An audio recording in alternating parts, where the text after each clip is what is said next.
back on Get Up, and it is our pleasure to welcome in now the head football coach at Stanford. David Shaw is with us on Get Up. Coach, pleasure.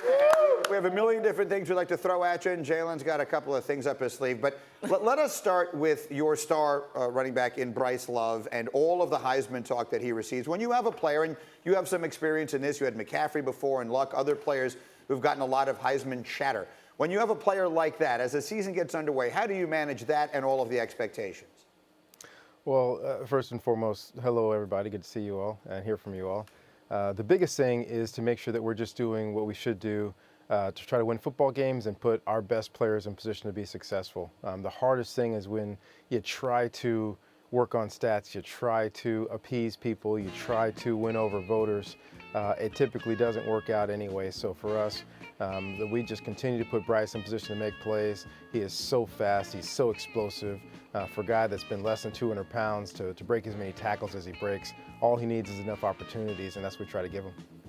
Coach, as much as you talk about what Bryce Love is on the field to your program, he means so much off the field as well and in the classroom. And anybody who gets a chance to spend any time with him, that's immediately apparent. He was criticized for missing Pac-12 media days because he chose class instead. What's your reaction to that criticism?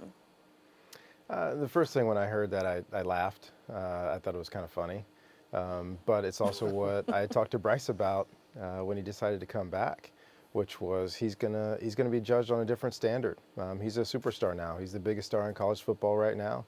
He's explosive, he's fast, and all those things, but he's got to make decisions that are best for him, best for his football team. And for him, we were finishing our training session. He didn't get a chance to do the testing in the spring because he was rehabbing, and now he's healthy and he got a chance to test, but he was also taking a class, and he just couldn't take that time away from the class and away from the football. So he made that decision, but I also told him, be ready now for people to take more arrows at you just because of where you are. So he's ready for that.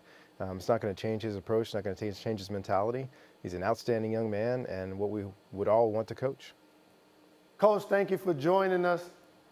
Did you know your former colleague Jim Harbaugh doesn't eat chicken because he says it's a nervous bird? I had heard rumors about that. I'm not one to judge anybody else's dietary restrictions, so people can choose to eat what they, I don't mind chicken. I love going to Chick-fil-A. So I think to each his own. To each his own. Jim, all of us who know him, and obviously Jalen is a Michigan alum, you know him well, and I've been around, covered him when he was a player. To describe him as quirky might be underselling it just a little bit. How would you describe what it was like working with Jim Harbaugh as you did, and describe him? And if you have a story or two, we are all here for it. Well, first and foremost, when you're talking about Coach Harbaugh, you talk about being ultimately competitive. I mean, that's the environment that he tries to create. That's the environment that he wants to live in. So it's about competing. And then besides that, there are going to be some zingers. There are going to be some things that are off kilter. They're going to see there's a little bit different. And I think that's his way of keeping people on edge. So nothing would surprise me. I think he wants people on edge around him so they can be at their best.